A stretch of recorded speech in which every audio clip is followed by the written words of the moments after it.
Yoku's Island Express is awesome, guys. This is a fun game that is unique and original, developed by Villa Gorilla and published by Team 17. I was blown away by how wonderful this game was. It is priced at $20, just so you know. Digital eShop on the Nintendo Switch, hands down worth that price. I recommend you go buy it right now.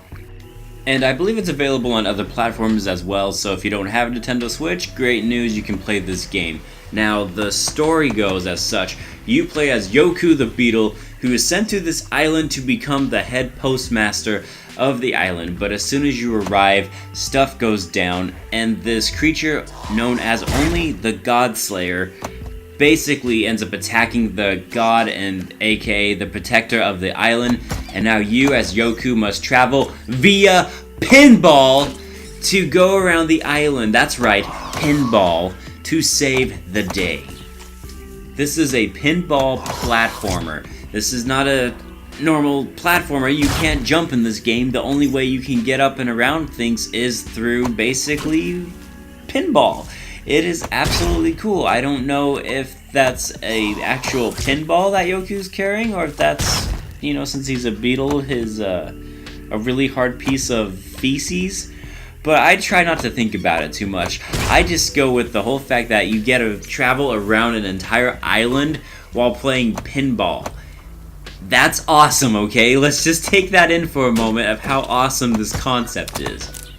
And you know what, I gotta say, it works really well. No matter where I went, I was always able to find ways to access different areas. And that's what makes the game so fun, is the little like mini puzzles you have to solve in each area, little mini pinball games in order to progress.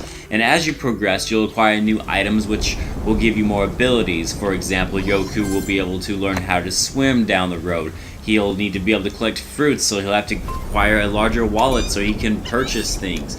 And that makes it all the more entertaining.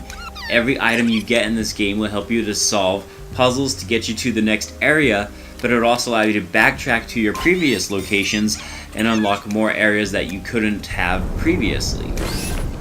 And if you're worried about collectibles, don't you worry a bit about collectibles. There are collectibles from head to toe. There are these things called wickerlings that I highly recommend you collect and go out and find.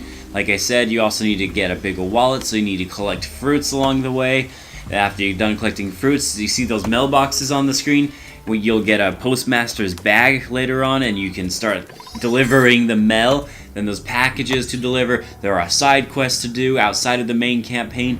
You will be busy in Yoku's Island Express.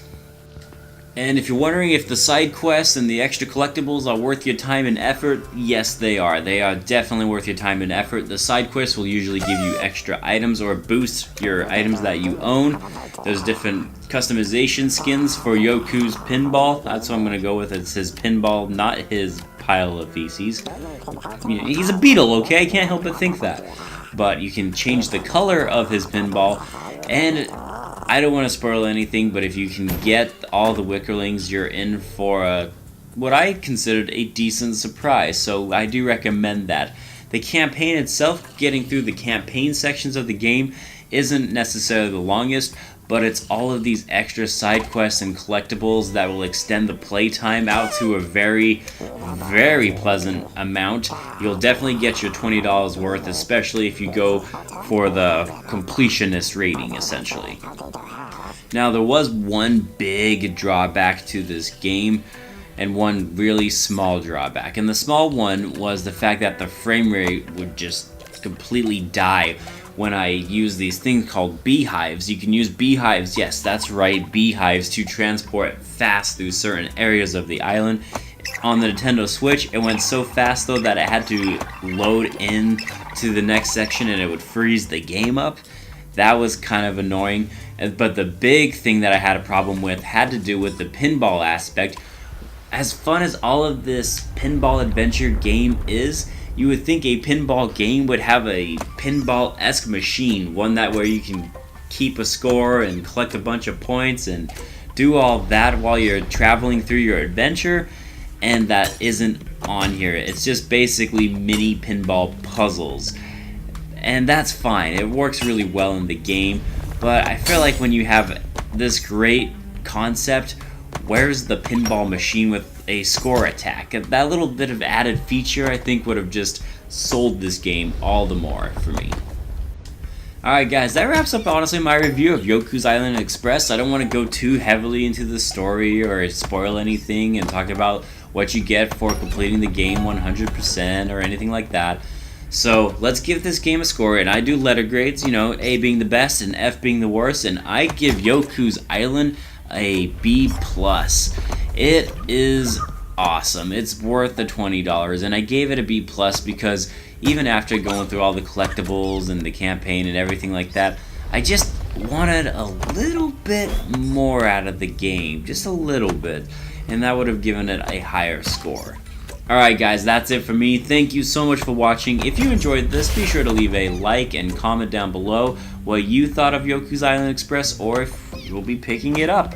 Or if there's a game you want me to review, I'm always open to suggestions. And yeah, that's it for me. I am Bradley Overrated. Thank you so much for watching my channel. Be sure to like and subscribe as well.